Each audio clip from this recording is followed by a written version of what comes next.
الحمد للہ نحمده ونستعینه ونستغفره ونؤمن به ونتوکل علیہ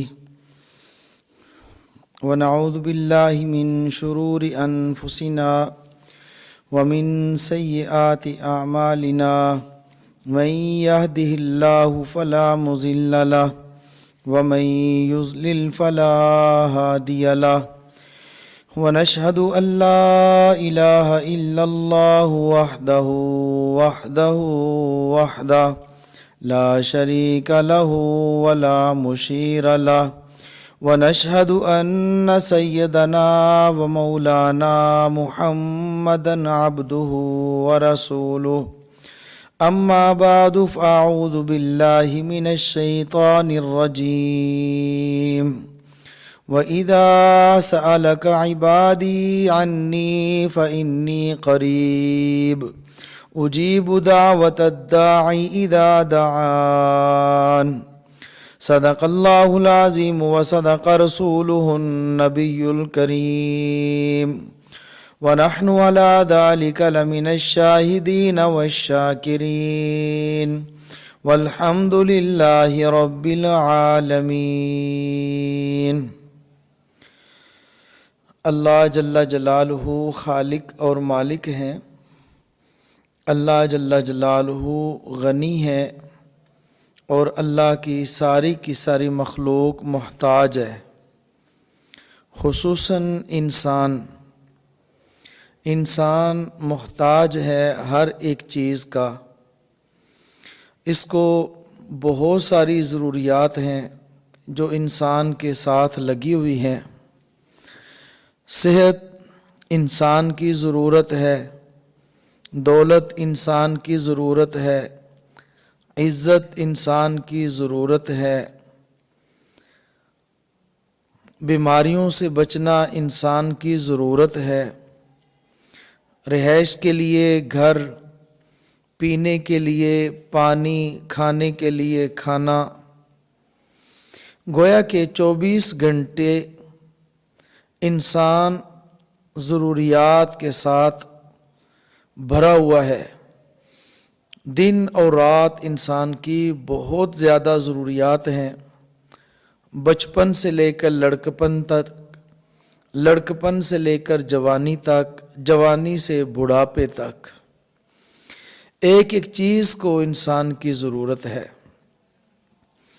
تو ضروریات کو پورا کرنے کے لیے انسان اپنی تگ و دو محنت کوشش کرتا ہے، لیکن اپنی محنت سے، کوشش سے، لگن سے اس کی ضروریات اس وقت تک پوری نہیں ہو سکیں گی جب تک اللہ جل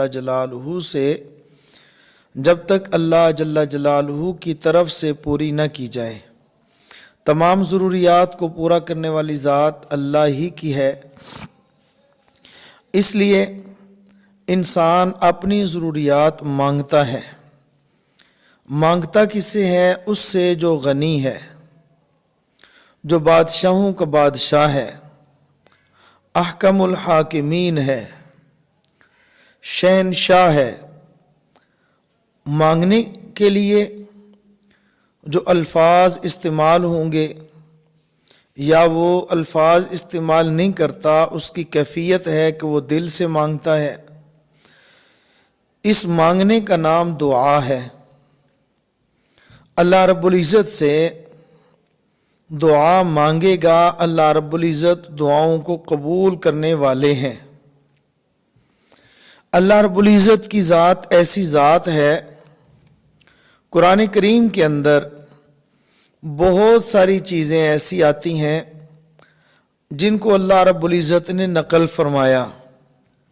یسألونک عن الروح، اے میرے نبی آپ سے لوگ سوال کرتے ہیں روح کے متعلق، آپ سے روح کے متعلق سوال کرتے ہیں، قل آپ فرما دیجئے۔ یسألونک عن المحیض، حیض کے متعلق سوال کرتے ہیں، قل آپ فرما دیجئے۔ یسألونک عن الاہلہ، آپ سے چاند کے متعلق پوچھتے ہیں، آپ قل کے ساتھ آپ فرما دیجئے۔ بہت ساری آیات ایسی ہیں جس کے اندر اللہ جل جلالہ نے اپنے پیارے پیغمبر حضرت محمد الرسول اللہ صلی اللہ تعالی علیہ وسلم سے خطاب فرما کر یہ ارشاد فرمایا کہ لوگ آپ سے پوچھتے ہیں، آپ ان کو بتلا دیں۔ ان کا سوال بھی بتلایا اور سوال کا جواب بھی بتلایا۔ سوال اور جواب کے درمیان نبی کریم صلی اللہ تعالی علیہ وسلم کو واسطہ بنایا۔ لیکن جب مانگنے کے بارے میں، اللہ جل جلالہ سے دعا کرنے کے بارے میں یا اپنی ذات کے بارے میں، اللہ رب العزت فرمایا کہ جب میرے بندے میرے متعلق سوال کریں، پھر قل نہیں فرمایا وَإِذَا سَأَلَكَ عِبَادِي عَنِّي فَإِنِّي قَرِيب۔ جب میرا بندہ میرے متعلق پوچھتا ہے تو میں تو بہت قریب ہوں۔ کتنا قریب ہے؟ وَنَحْنُ أَقْرَبُ إِلَيْهِ مِنْ حَبْلِ الْوَرِيدِ، ہم تو شاہ رگ سے بھی زیادہ قریب ہیں۔ کتنا اللہ جل جلالہ کی ذات انسان کے قریب ہے۔ نبی کریم صلی اللہ تعالی علیہ وسلم نے یہ ارشاد فرمایا، حضرت ابو ہریرہ رضی اللہ تعالیٰ عنہ سے روایت ہے، قال النبی صلی اللہ علیہ وسلم یقول اللہ تعالی انا عند ظن عبدی بی، کہ انسان جیسا میرے ساتھ گمان کرے گا میں ویسا ہی اس کے ساتھ معاملہ کروں گا۔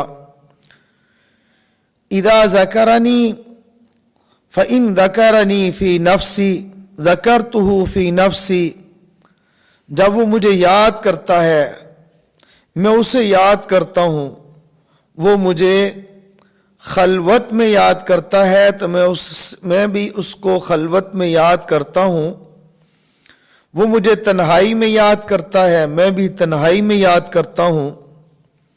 وَإِن ذَكَرَنِي فِي مَلَئٍ ذَكَرْتُهُ فِي مَلَئٍ خَيْرٍ مِّنْهُمْ، اگر وہ مجھ کو جلوت میں یاد کرتا ہے، مجمع میں یاد کرتا ہے، لوگوں کے سامنے یاد کرتا ہے، انسانوں کے مجمع میں یاد کرتا ہے تو میں اس سے بہتر فرشتوں کے مجمع میں یاد کرتا ہوں۔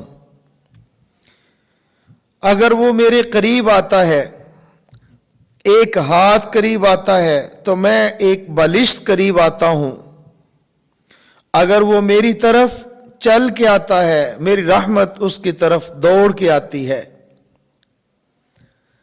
اللہ جل جلالہ کی ذات اور انسانوں میں، مخلوق میں فرق یہ ہے،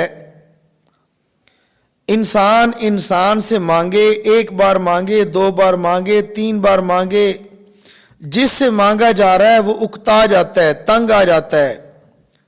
اللہ جل جلالہ کی ذات ایسی ذات ہے جس سے نہ مانگا جائے تو وہ ناراض ہوتے ہیں،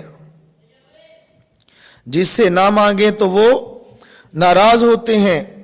عن ابی ہریرہ رضی اللہ عنہ قال قال رسول اللہ صلی اللہ علیہ وسلم من لم یسأل اللہ یغضب علیہ، جو انسان اللہ سے مانگتا نہیں ہے اللہ تعالیٰ اس سے ناراض ہوتے ہیں، اس پر غصہ ہوتے ہیں۔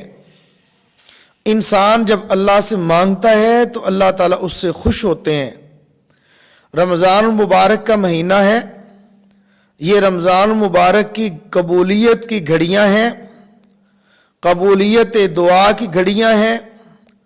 جمعہ کے وقت، سحری کے وقت، تلاوت قرآن کریم کے وقت، سحری اور افطاری کے وقت، عین افطاری کا وقت، جب افطار سے 5-7 منٹ باقی ہیں اس وقت، تہجد کے وقت انسان اللہ سے مانگے، اللہ جل جلالہ ضرور دعاؤں کو قبول فرماتے ہیں۔ عن ابی ہریرہ رضی اللہ عنہ قال قال رسول اللہ صلی اللہ علیہ وسلم ثلاث دعوات مستجابات دعوت المظلوم ودعوت المسافر ودعوت الوالد علی ولدہ. 3 لوگوں کی دعا رد نہیں ہوتی، مسافر کی، مظلوم کی اور باپ کی جو اپنی اولاد کے حق میں دعا مانگی جائے. تو میرے عزیز دوستوں اور بھائیوں، میری ماؤں اور بہنوں، آپ سے یہ گزارش ہے کہ یہ رمضان کی گھڑیاں ہیں، اللہ جل جلالہ سے خوب مانگا جائے. ہر وقت اللہ کی طرف متوجہ ہو کر دعا مانگنے کے کچھ آداب ہیں. گناہ کبیرہ پر اصرار نہ کرے، دعا کے وقت غافل نہ ہو، بے توجہ نہ ہو، حلال رزق کھائے، دعا کرتے وقت جلد بازی نہ کرے، سکون اور آرام کے ساتھ، دعا کی قبولیت کی پوری امید ہو بلکہ یقین کے ساتھ، رقت قلب کے ساتھ دعا مانگے. اللہ تعالیٰ کے اسماء حسنی اور اللہ تعالیٰ کی صفات عالیہ کا تذکرہ کر کے ان کا واسطہ دے کر اللہ سے دعا مانگے. اولیاء کے نیک اعمال، انبیاء، صدیقین، شہداء، صالحین، ان کا وسیلہ دے کر اللہ سے دعا مانگے. اللہ تعالیٰ کے سامنے گڑ گڑائے، رو رو کر دعا مانگے. رو نہیں سکتا، کم از کم رونے کی صورت بنا کر دعا مانگے. اللہ جل جلالہ مجھے بھی آپ کو بھی زیادہ سے زیادہ اپنی ذات عالی سے مانگنے کی توفیق عطا فرمائے.